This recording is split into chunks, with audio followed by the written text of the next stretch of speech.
welcome to Bookwood.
I'm glad you chose to spend some time with me.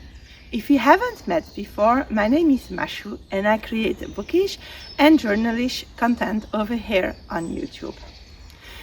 It is a beautiful day. We have had some very springy weather with 4 seasons in a day the last few days, and so I'm enjoying this weather to go out and to take you with me on this walk in a very springy forest where the anemones start to grow, and we also saw some violets that are popping out. And I will be talking to you about the books I've read in these last 2 weeks or up till now of March. The first one I want to quickly talk to you about is Le Livre des Soeurs by Amélie Nothomb. It's on my TBR for Léviatemps, and it's a French-only book. It's a very small one, so I'm not going to go in many details. In this story, we are following Tristan, who is the child of a very fusional couple, and we will meet first the parents. We'll see how Tristan is born and how she evolves, how this very fusional couple of her parents influences her, and how the arrival of a little sister changes all of her life. And we will follow the very fusional bond between these two sisters as well, and it makes a slight comparison between two types of being fusional with someone, a more negative, or the negative impacts it can have, and then of the more positive impacts on the other side. It is a very interesting read that I enjoyed. It's not my favorite Amélie Nothomb, to be honest, but maybe that's because I do not have a fusional relationship with my sister. If you speak French, it is, as all Amélie Nothomb's words, the read, but there is not much more to say about that. So let's continue this walk and see what wonders nature has in store for us today.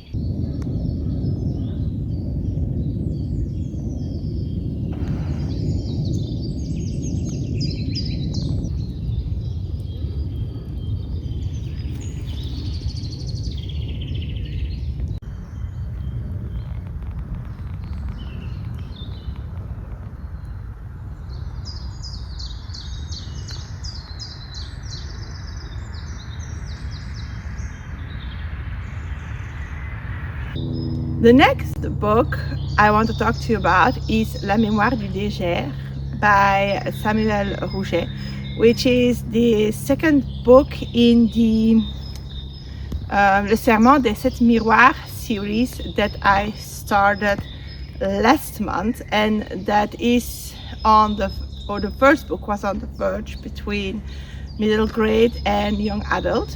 In this second book, we follow the same characters, but we have made a time jump of 1 year. And the book gained in a little bit of maturity, which brought more depth to the characters, which was something I was a little bit lacking in the first one. but unfortunately did not bring much more information on the world and the flying isles that are making up a part of this world, because we are in a desert in which is built a very big library-esque city that is completely protected by very high walls. And we are in one of the other 7 tribes that are populating the earth after whatever happened before book 1. And the people in this tribe are all about keeping safe these books. And Nalise ends up in this city going through the mirror at the end of the first book. And she will be joined there by many of the characters she had in book 1, and they will learn to read, and they will try to read as many of the books in this library to discover what is happening. And in the meanwhile, they try to find out where the mirror of this tribe is so that they can protect it. Of course, things are going to go wrong, and this mirror also gets broken, which will allow this tribe to join the... it is a war, but it's not really like a war in which we are heavy fighting. It is more like the regroupment of the allies.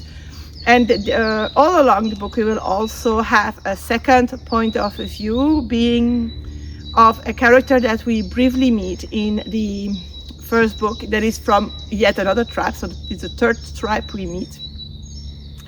And they are looking for something. They don't know what until they discover it is their mirror. And they are going to succeed in protecting it, if I understood well.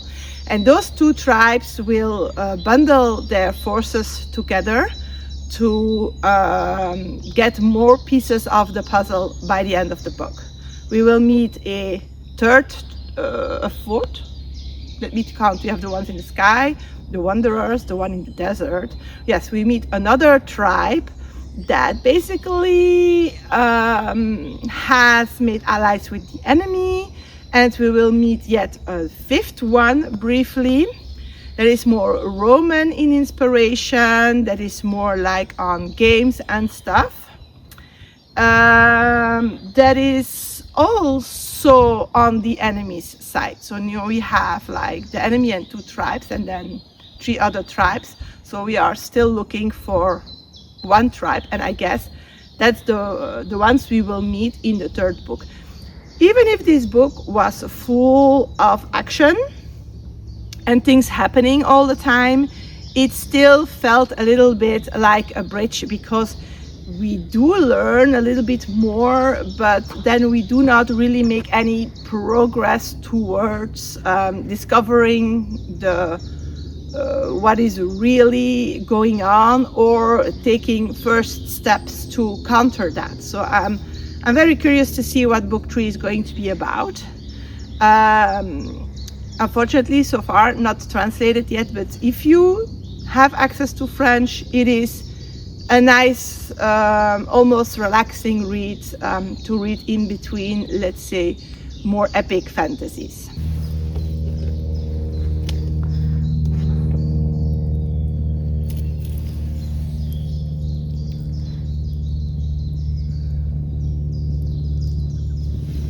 The 3rd book I want to talk to you about is by a French author called Florian Dennisson, and it is called La Liste, but it has been translated to English, in which it is simply called The List.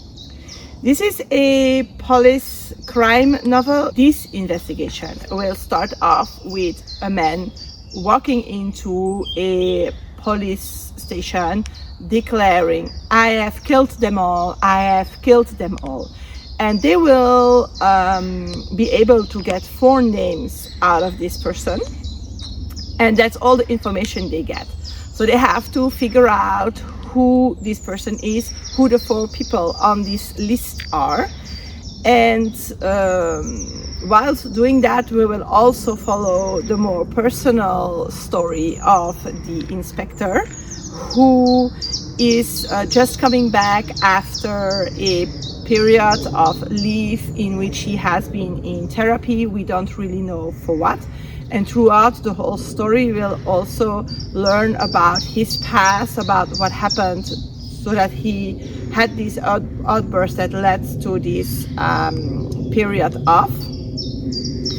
And well, I didn't particularly enjoy this book. I also didn't think it was a bad book. It's one of those like, okay, it exists. It's maybe not the book that I prefer or that was written for me.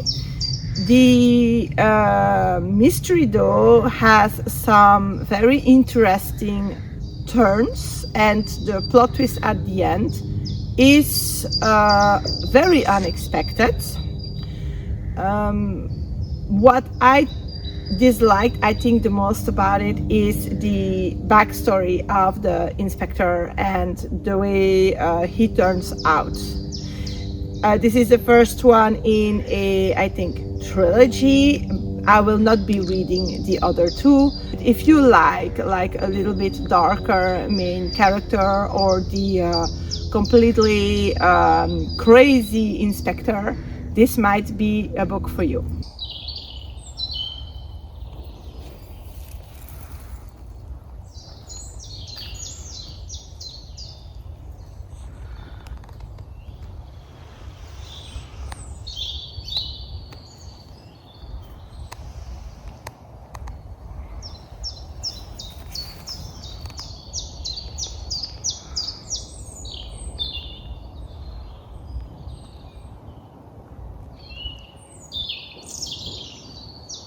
The next book I want to talk to you about is Léviatemps by Maxime Chattam. And this is the moment I realized that almost all the books in this vlog are going to be the French ones. Somehow I managed to not take that in account when planning my reads. It's something I will have to pay attention to next month. Léviatemps is a book that I really anticipated, in the sense that when I read Franck Tillier, I think it was last month, I was a little bit disappointed about this author that so many people talk about, and it reminded me that I really should read another Maxime Chattam book, which is a French thriller author as well, but from whom I have read 2 books in the past and that I have highly enjoyed. And this is an older Maxime Chattam book. It is the first one in a duology, and we are meeting a guy called Guy, and Guy is a writer. We are at the start of the 1900s at the Second World Fair in Paris. And Guy has been an author that writes books in the style of, I think, Jane Austen, which are more about like the upper class and the society more than anything else. And he has discovered Arthur Conan Doyle and Sherlock Holmes, and he wants to write detective stories. And he will not be as successful with that, or mainly the public isn't ready, and the edition or the publisher world isn't very keen on these stories either. This is too new for Paris at that time, and that will slowly make him feel like not in his place in this upper class, in this wealthy Paris. He is described as being also very empathic, and he more and more wants to continue exploring the lesser rich areas of the city. And he ends up leaving his marriage behind, and he lives in a brothel, which is called a boudoir, because these are saloons where the upper class came to have fun so that they could be correct in the wedding activities, let's say. And this book doesn't hold any smut or something. He's just living there, and I think that is quite an interesting take. He lives there. He also protects these girls with whom he creates bonds and who he gets to know and their backstories. And one of them one day will be found before the house, murdered, or at least that, but clearly murdered. Her eyes are all black and she is like sweating blood. And very soon we feel that the police is not going to really investigate this. First of all, this is a lady of pleasure, so it's not important. But also with the World Fair going on, they don't want this negative publicity for the city. And the author, Guy, together with the most prestigious girl in this boudoir, which is called Faustine, and that to me was a little bit like, why? Because I know for a fact that this author's wife is called Faustine. She is a television celebrity. Editing me popping in. So I looked up the couple Maxime Chattam and Faustine Bollard. She she started her career on the radio, and she continued on television. There is a story about the name Faustine in Léviatemps that I really want to share with you. Maxime Chattam was writing this book, and the writer in it is called Guy, which is his second name. And this author does keep a little bit of his personality traits, so that he has like some similarities with Maxime Chattam. And he was looking for a strong female name to add for the female character, and he wanted it also be in tune with the time period. And he was in his car listening to the radio, and he heard the name of this lady, which was called Faustine, and he thought that would be a fantastic name for his character, so he named his character Faustine. And then during the promotion of this book, he was invited to this radio program talking about books, and he met the lady, and so this, of course, this anecdote gets told, and this is how Maxime Chattam and Faustine Bollard met. And they have been together for 15 years. They have 2 children, but they decided to put an end to their relationship in 2025. And so together with Faustine, he will try to solve the murder of this girl who's called Mille. They will find that there are other murders, and they will try to put their hands on this killer. And Guy is using his empathy, but also his author skills to profile this murderer.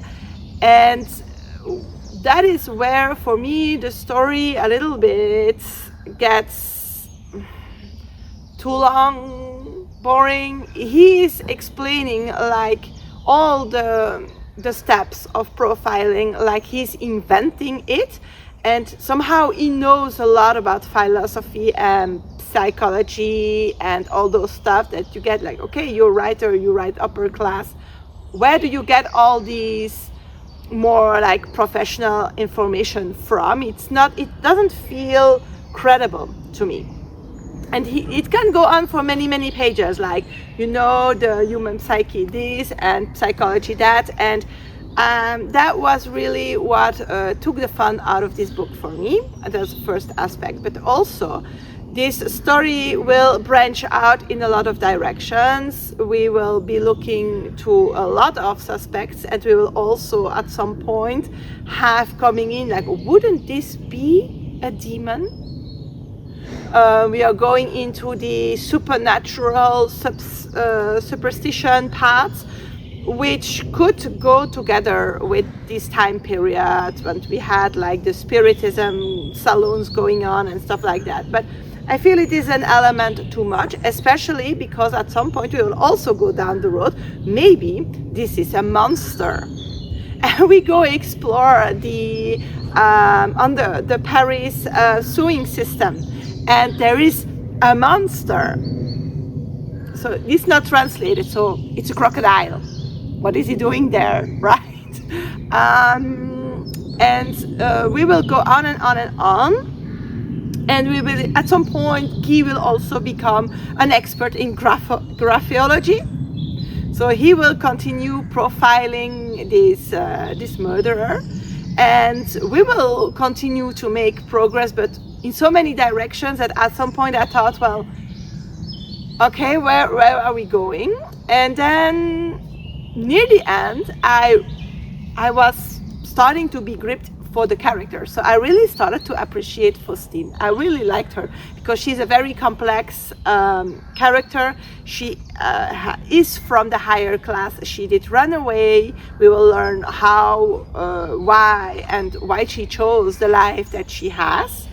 And we will see her grow near Guy, which I think is a little bit, we didn't need this pseudo-romance because it's not really a romance, but hey. But what I like about Faustine the most is that she's like, well, you know what?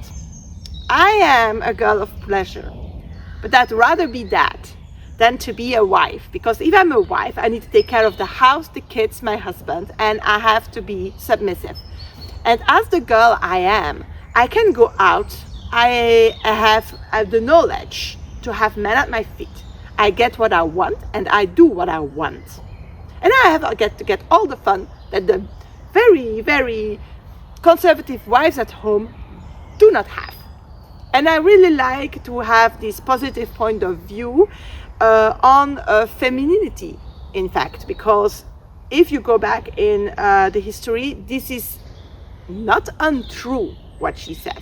But then I guess it depends also where in the boudoir you are situated. That she is like the crème de la crème. She picks and chooses, and you have to earn her and then pay for her. But it is interesting. And by the end, well, she grows near with Guy, and I know that if you read the summary of the second book, you know that they are running off together to be safe. But the killer gets caught, and there is, of course, a plot twist. It's not translated, so there are two killers. And I feel that when Guy discovers that, he really gets like throwback. Like he's becoming very arrogant and very sure of himself throughout the whole book. And I think it is on purpose. And then at the end, well, he's mistaken because there is two killers. He's on to one and Faustine is on the other one, so we have to go save her, etc., etc. But the effect that it has on him is very humiliating, bringing him back to his feet on the earth, which is a good thing, because at some point I thought, well, is it the book or is it meant to be that he's that way, or is it just a consequence of how this is written? But no, clearly it was meant to be. And then what I really also was disappointed by is that we will have like the complete distorted classical serial killer thing, and then we have an even more disturbing, more like steampunkish killer who does something that is disgusting with his victims, and that I feel is not possible, just to stay in these like demonic spheres. And that to me took away some fun of the end of the book. So yeah, it was not as good as I wanted it to be, but then I feel it is very Maxime Chattam at the same time.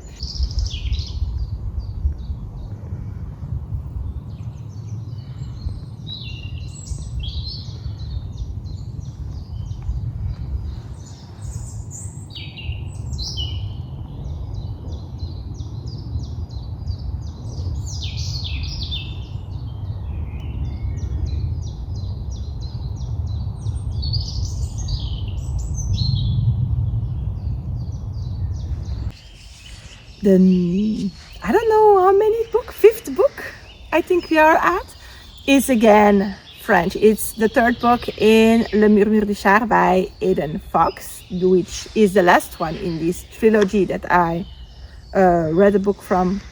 Well, I finished it starting of this month, and the first one was a few months ago. And the second book was like a little bit like second book syndrome-ish.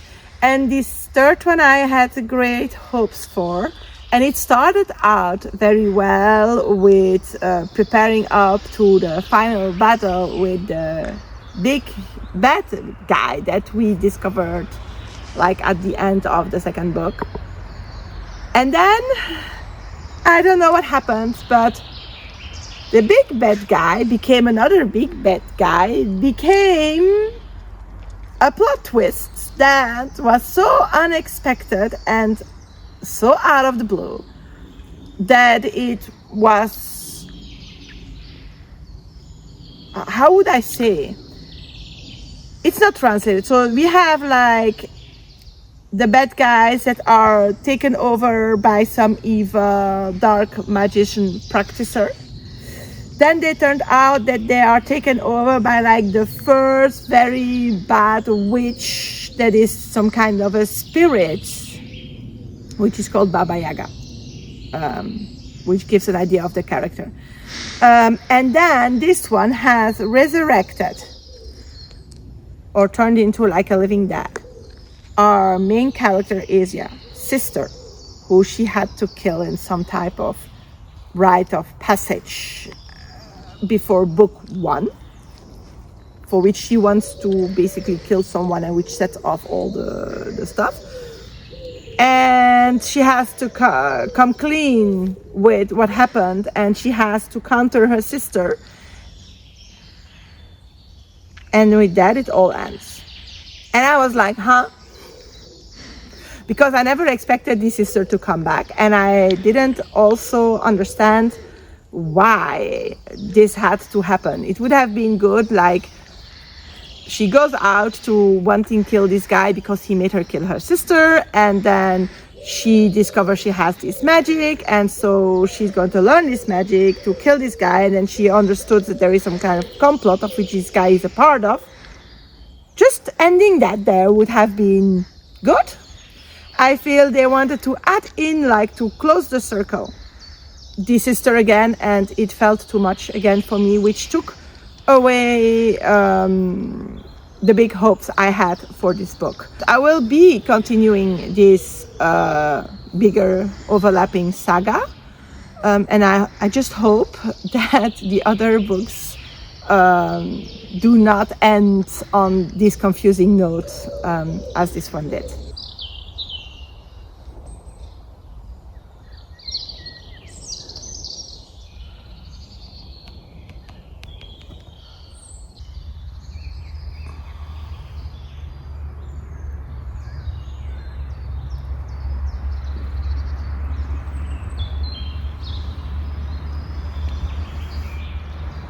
We are at the end of our walk. This is the entry or the exit of the forest, and we have still one book to talk about, and that is one I didn't expect I would read this month. And if you have seen my April TBR, you can see that it's on my priority audiobooks for that month. But I finished an audiobook and I still had a lot of time left, so I decided to listen to Vingt, mille sous la mer in tenebris mundi, and I will need to look up the author. It is Dominic something. And I listened to this on audiobook since they are going out of the included catalog. I decided to give priority to that. It is a book that is part of the Forbidden Classics collection.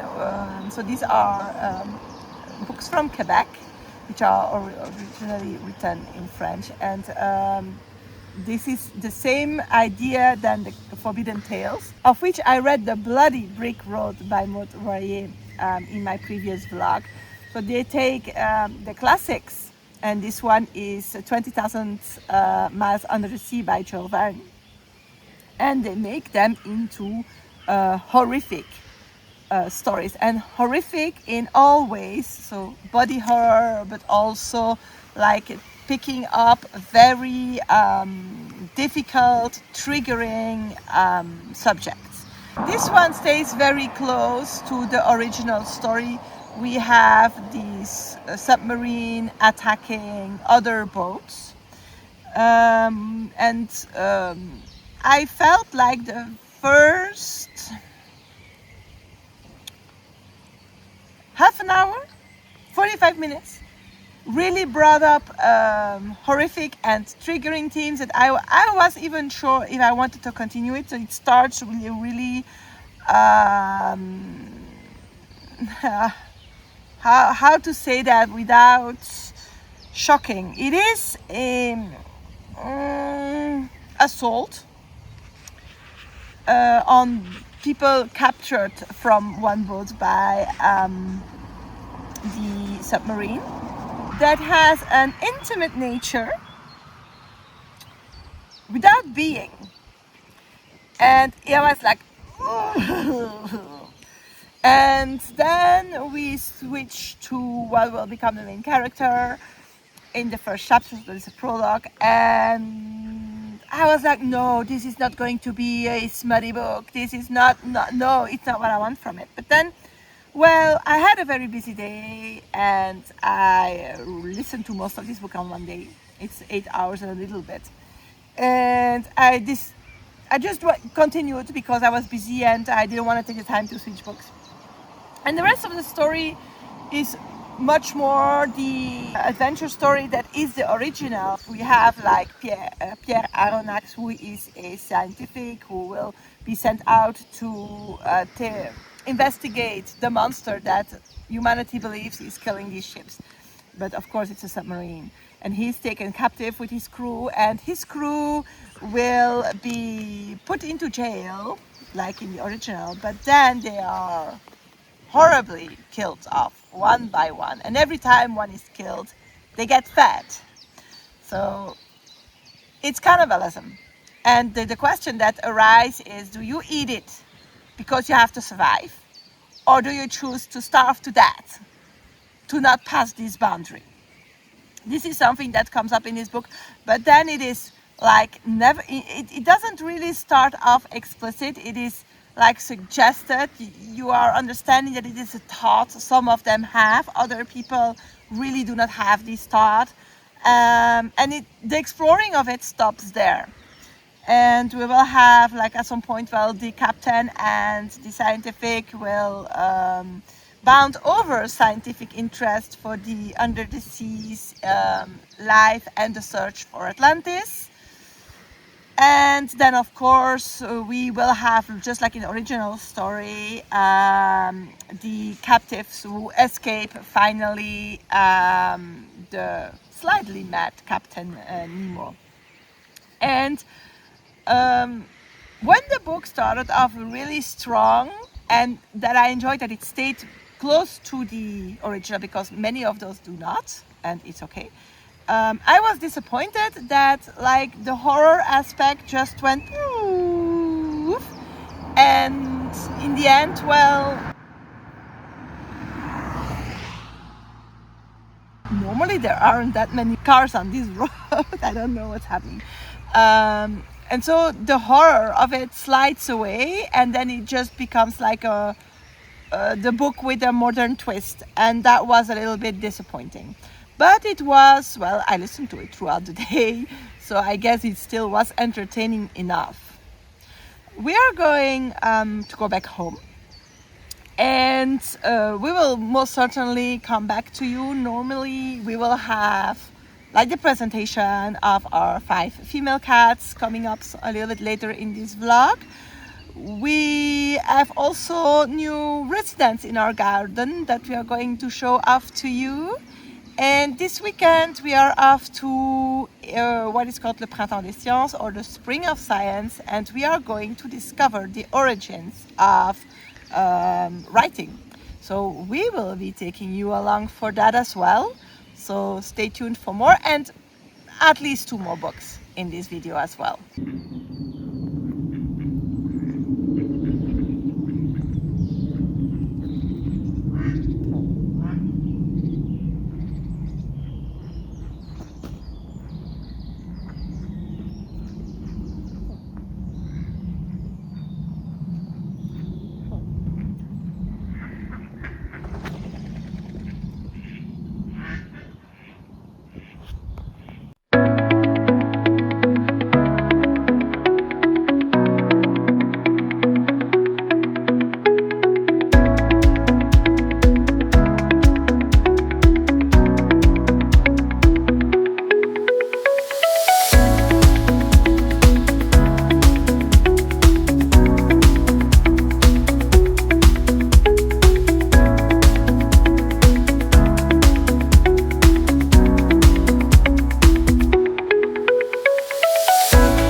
This morning we saw this female blackbird foraging for nest material in our garden. So we stopped what we were doing to observe her because this is something you don't see every day.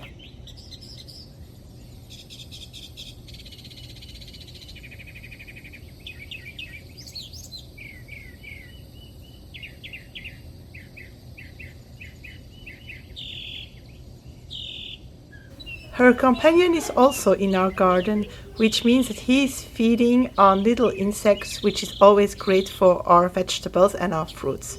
We discovered that the female is building a nest in this honeysuckle plant. She is flying up and down from the garden to the plant.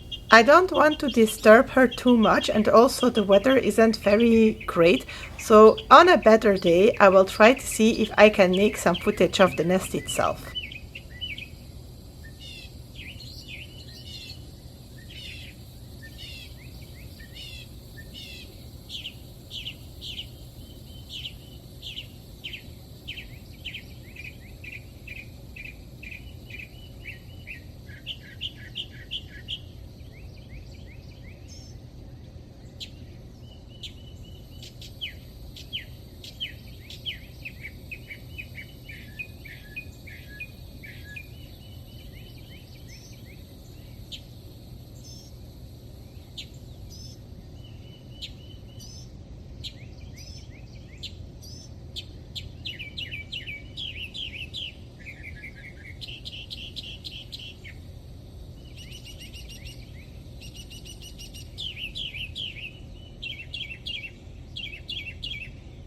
She spotted us and she became a little bit angry by chirping very loudly in alarm signals at me. So I moved the camera up to the bedroom where we have another view on the honeysuckle, and we're also not the only ones watching. Meliodas and Azrael are joining into the party.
Last year, I suspected that some tits also had made a nest in this honeysuckle because I saw them plunging into the leaves very regularly.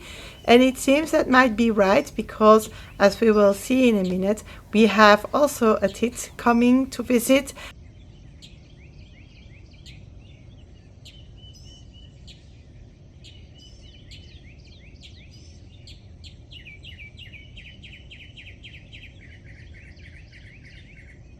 And also a sparrow.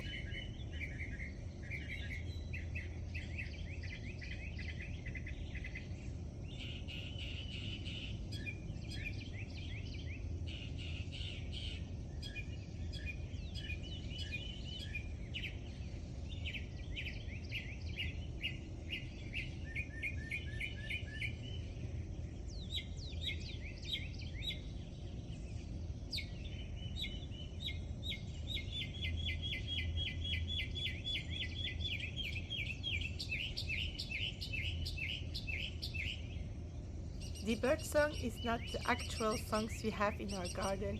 It is a download from Pixabay. It's Sunday evening, and as every evening, I stay upstairs since the kids tend to feel anxious being upstairs alone whilst falling asleep. And I'm using this little time to update you on the last two books I've finished this period. I finished an audiobook which is called Behind a Locked Door, which was one that I found included in Audible. In this story, we will meet and names. I know the boy is called, we have Theo, we have Alice. But the mother, I have forgotten. So there is this mother who's also a teacher that at the start of the school year is asked to stop by the house of a colleague she befriended because this colleague has stopped. She has come to the point of retiring, but they couldn't hold the party at the end of the school year because this person, for some reason, was not at school for the end of the school year. And when our main character stops at her ex-colleague's house, she hears a baby crying in the cellar. And so a little bit against the will of Miriam, because that's the name I do remember, who owns this house, she first calls in 911 and then she goes investigating, and she will find a young girl around the age of 18 with her newborn baby locked up in this cellar. And by rescuing her, this girl creates some kind of bond with her. It seems that she has no family left. She doesn't know her dad. Her mom has passed away recently due to an anaphylactic shock. And so this young girl, Alice, creates a bond with the mother, but also with her son, Theo. She's a single mom. Her ex is in prison before because he had some bad habits with drugs. And so she's already struggling. And so she is a little bit torn in between wanting to help this girl, but also wanting to preserve her family life. And especially when this girl explains that in this cellar she was visited and assaulted by a man that she cannot name, that she cannot describe. And so the police is investigating this, and our main character will get threats also by someone. So they very soon come to the conclusion that the person threatening our main character is the same as the man of the cellar. And we will follow along how the mother, but later also the other characters, see these events, live these events, how the police investigates, and all the things that happen.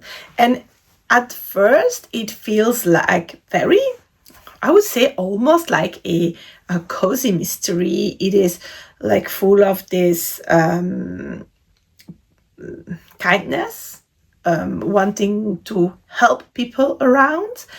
And it feels like, well, we are going to have like a little, we'll find this man and everything will be fine. But then the plot twist kicks in and things are not as they seem. And I wanted to enjoy this book more than I did. I really was interested by this idea of this younger girl together with this mom solving this mystery. And so when the plot twist came, well, I was very surprised, and I did think it was a good one. But we went from like more cozy to more thriller, which felt a little bit strange to me, of going from like one type of story into another.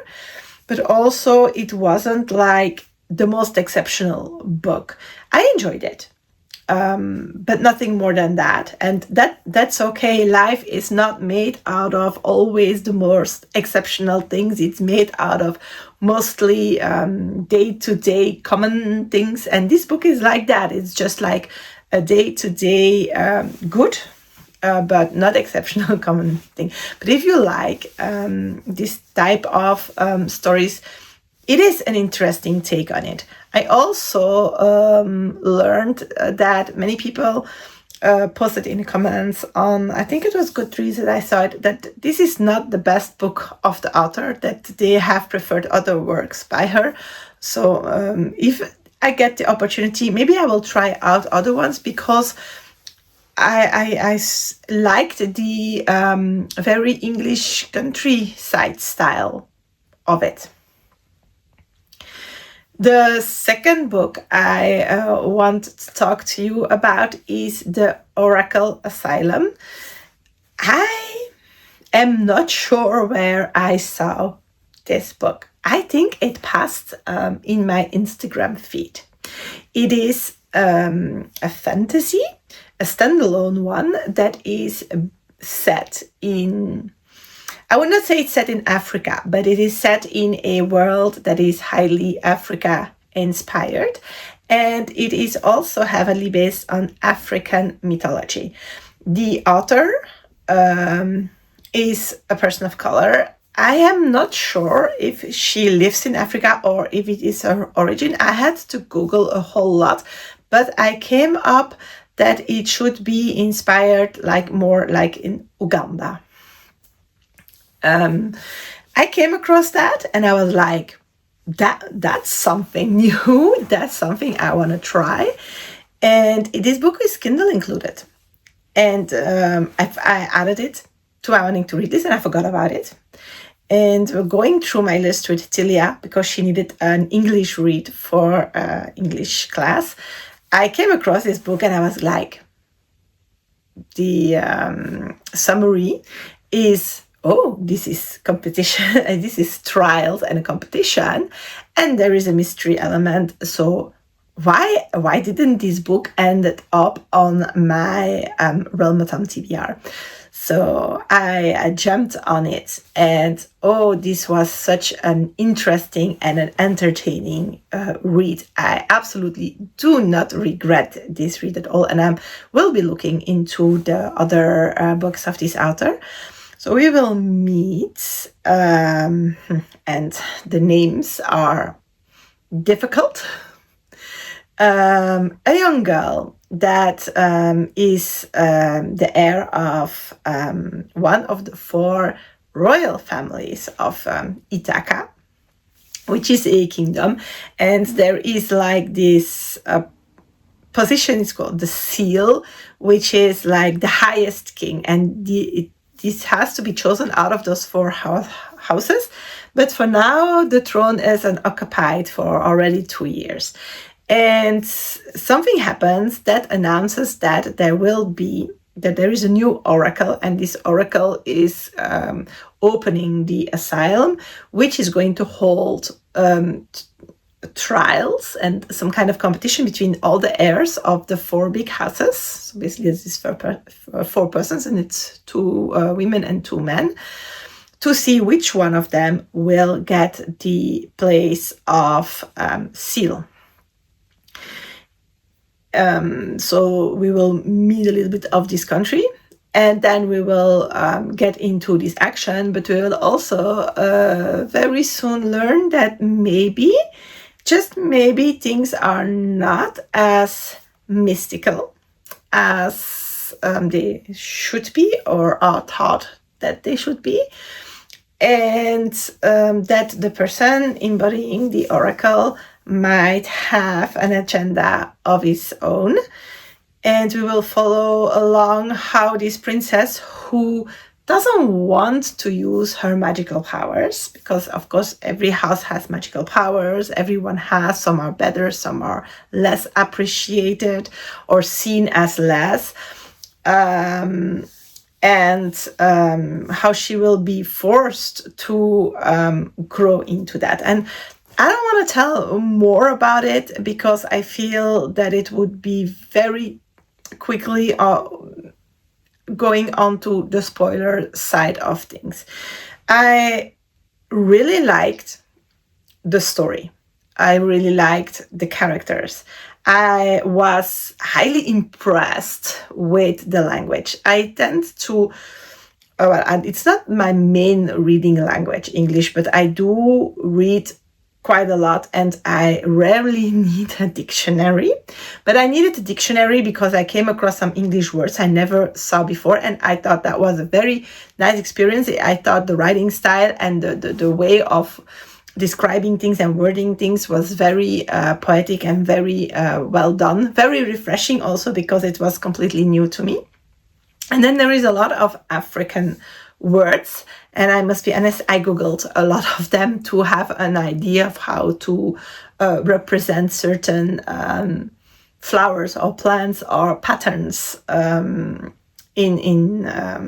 my visioning of the story.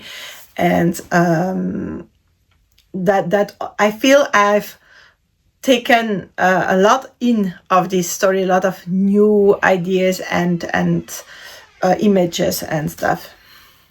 And that is something that I highly enjoyed. The story is most certainly worth a look if you are looking for something fantastical that is completely new, because it was completely new with another way of seeing things, of seeing the magic, of using magic, of the place it has in the world. It is worth reading. I did read more than all the books that are in this. I think we have 10-ish in this one and 10-ish in the previous one.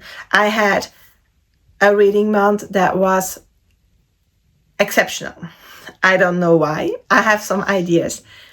I will be reflecting on that in my end of month wrap-up video, in which I'll update my reading journal, make my stats page. But I will take some time, I think, to reflect on how come I read so much. There is some books that I didn't include in my videos, and that is then mostly French only books that are smaller, less popular, books that are not easy of access, for example, because otherwise I think we would be even with longer videos.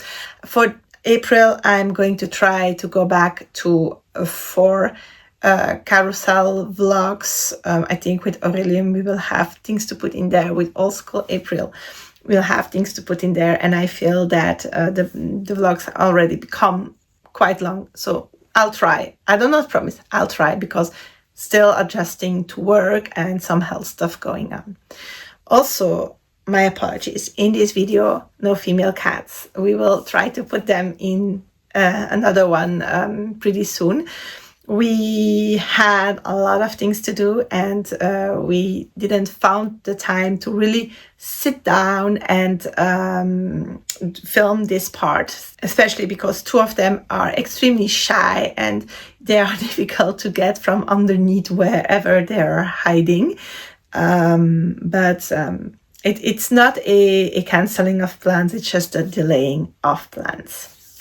I hope you enjoyed watching the blackbirds build their nest. I hope you enjoyed all the bird song in this video. So in the first part, in the forest, it is the forest birds songs. It is the real ones. And like mentioned in the part with the blackbirds, it is a sound track from on the internet.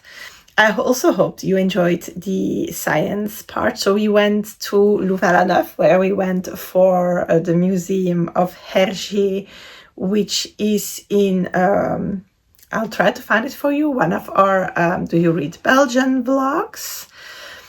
And we went there at its big university campus, basically this city, and there were a lot of sciencey activities. So we went to learn about the first writings, and we talked about the one from Mesopotamia, and then we talked about one in between, and then there is hieroglyphs. And what I didn't expect was that we got to try out all these types of scripts. So that's what you have seen. And then we also had the opportunity to participate in some all the time accessible science experiments before participating in a scavenger hunt through the city, learning about several scientists, which we didn't film. The weather is not very nice.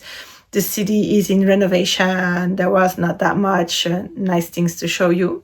And then we went to see a show that was more aimed to smaller children, also mentioning some very important scientists and what they meant to science, but also talking about why science is important and how that the science of the scientific way of working is. We had a very great time doing that. See you in April. See you soon.